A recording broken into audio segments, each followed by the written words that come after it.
rare moment, so it's really good. Every time I hear their music, I burst into tears. My daughters and I have been waiting for this for 11 years. They grew up with BTS. 예술가가 아닌 공장에서 만든 로봇, 정교하게 돌아가는 성적 환상기계, 삼성이 만든 스마트폰 같다, 청소년을 등쳐먹는 사기꾼들. 지금 이 워딩은 과거 프랑스 언론이나 방송에서 나왔던 것으로 바로 BTS를 향한 것이었습니다.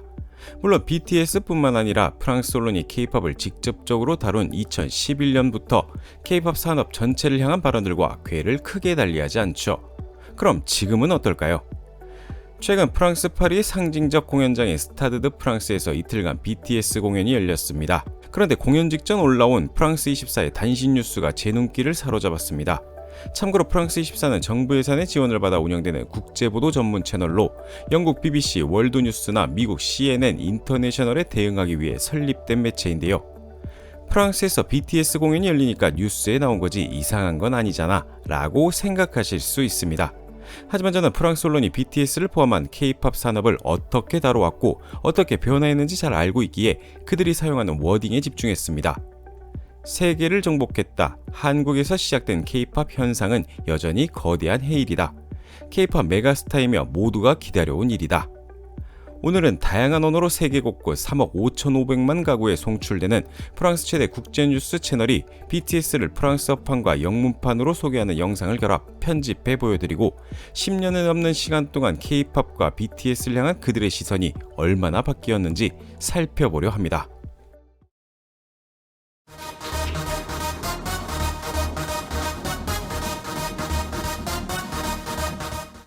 Ils ont conquis la planète ce week-end. BTS retrouve la scène avec 2 concerts exceptionnels au Stade de France à Paris.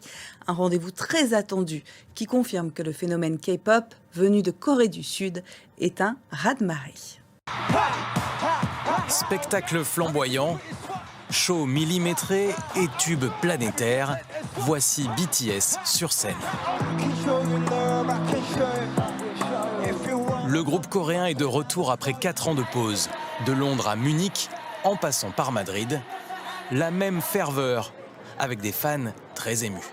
Like a lot of groups in the K-pop world just disperse after like when it has to go through military. I've seen it with other groups, so it's actually rare to have a whole group come together after, straight after finishing military. I think this is like a rare moment, so it's really good. Every time I hear their music, I burst into tears. My daughters and I have been waiting for this for 11 years. They grew up with BTS's music.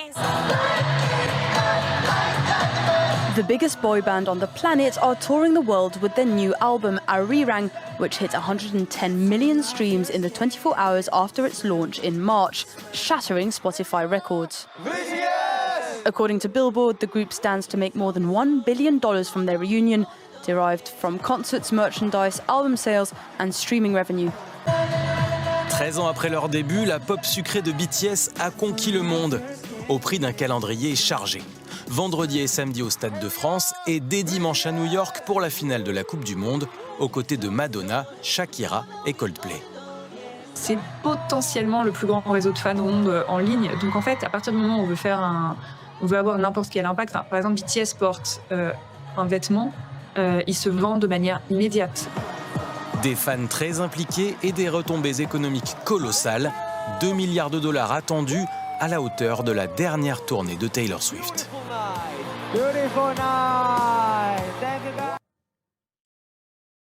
예술이라는 단어의 허들이 유독 높은 국가가 바로 프랑스입니다.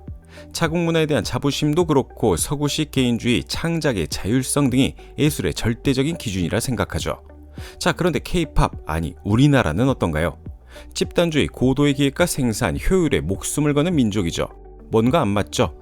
이런 프랑스, 그것도 현지 언론이 K-팝을 주목한 건 크게 K-팝이 프랑스 영토 내에서 양적으로 급격히 팽창하던 2011년 6월입니다. 이때 SM 엔터테인먼트가 프랑스 파리의 제니스 대중음악 공연장에서 합동 공연을 했는데 7천여 장 티켓이 불과 15분 만에 매진되었죠. 지금 보면 그게 많은 건가 싶지만 당시 그저 아시아 하위 문화 정도로 생각하던 현지 언론은 크게 당황했습니다. 프랑스 청소년들 사이에서 인기를 끄는 K-팝 전사들 정도의 기사가 일간지에 나오기 시작했죠. 자, 프랑스 언론 특징 중 하나가 해부하기입니다. 그동안에는 관심조차 없던 K-팝 문화가 생각보다 이슈되자 이제 그들은 자신들 키에 딱 맞춘 테이블 위에 K-팝을 올려두고 해부하기 시작합니다. 2011년 6월 11일 르몽드의 음악을 수출품으로 만든 제작사가 길러낸 소년 소녀 가수가 국가 이미지를 파는 격이라는 워딩을 시작으로 프랑스 미디어는 K-팝 아티스트들을 독창적인 예술가가 아닌 고도에 기획된 클론 혹은 로봇으로 묘사하며 강한 거부감을 보였죠. 특히 이런 방식은 동아시아의 노동집약적 산업 구조를 바라보는 서구의 전형적인 편견과 결합하여 K-팝의 예술적 가치를 절하하는 도구로 사용되었습니다. 시간이 흐르고 K-팝 산업이 커지며 이를 산업의 측면으로 보는 언론은 늘었지만 여전히 예술의 영역까지는 도달하지 못한 이곳을 뜨겁게 달군 그룹이 바로 BTS입니다. 물론 BTS라고 해서 딱히 다른 평가로 시작한 건 아니었습니다. 프랑스 미디어는 BTS 멤버들이 유년 시절부터 소속사에서 연습생 생활을 거친 것에 대해 이들을 주체적인 예술가보다는 철저히 훈련된 기계적 수행자로 바라보았습니다. 그런 이들에게 우리가 생각하는 거랑 다를지도 라는 충격을 주는 사건이 생깁니다. 바로 2018년 9월 24일 뉴욕 유엔 본부에서 열린 유니셀프 행사였죠.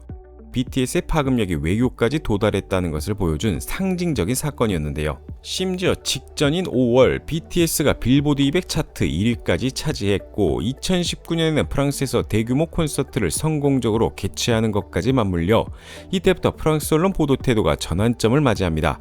비판에서 가장 앞장섰던 AFP 통신은 이제 방탄소년단의 유명세를 평가절하하기 힘들게 됐다라고 자인하며 이들이 전세계 대중음악사의 새로운 이정표를 세웠음을 인정했고 가장 보수적이고 프랑스 자국문화 우월주의 성향이 강해 K-팝을 수출품을 파는 이들로 비하했던 유력 일간지 르피가로는 지면에 대대적으로 유튜브 세대의 비틀즈 BTS라는 헤드라인을 걸었습니다. 이 변화는 지금도 진행 중입니다. 2026년 7월 17일 BTS가 파리 스타드 드 프랑스에서 콘서트를 개최하자 마크롱 프랑스 대통령 부부가 직접 콘서트장을 찾아 VIP석에서 관람을 했습니다. 특히 영부인 브리짓 마크롱 여사가 BTS의 공식 응원봉을 들고 흔들며 환호하는 모습이 전광판에 비쳐 현지 언론에 대대적으로 보도되었죠. K-팝이 비로소 프랑스 엘리트까지 즐기는 문화가 된 겁니다. 물론 알만한 이름의 세계적 언론사는 대부분 BTS의 공연을 취재합니다. 다만 오늘 소개한 프랑스 24가 유독 관련 다큐멘터리나 일정 등 관련 특별 보도를 많이 내놓는 매체이죠. 프랑스에서 유독 높은 예술이라는 허들을 넘자 유럽에서 가장 적극적으로 이를 다루는 나라가 프랑스가 된 겁니다. 물론 여전히 한국 사회의 문제점이나 K-팝 산업의 어두운 점을 다루는 언론도 많지만 그 변화는 체감으로 느껴질 정도입니다. 해부나 분석이 아닌 현상 자체를 다루는 경우가 크게 늘었고 산업보다는 그 영향력을 다루는 매체가 늘었죠. 나라가 기획한 수출품, 로봇, 클론이라는 오명에서 공공외교 핵심 자산, 국가 지정학적 소프트 파워, 메가톤급 문화예술 산업이라는 평가로 바뀐 BTS의 여정은 K-팝을 넘어 한류의 명성 변화를 의미하기도 합니다. 한국이라는 단어를 들으며 북한을 먼저 떠올리던 사람들이 이젠 우리 문화 산업을 먼저 떠올리는 현 상황, 여러분은 어떻게 생각하시나요? 영상을 시청해주셔서 감사합니다. 구독과 좋아요는 영상을 만드는 데 큰 힘이 됩니다.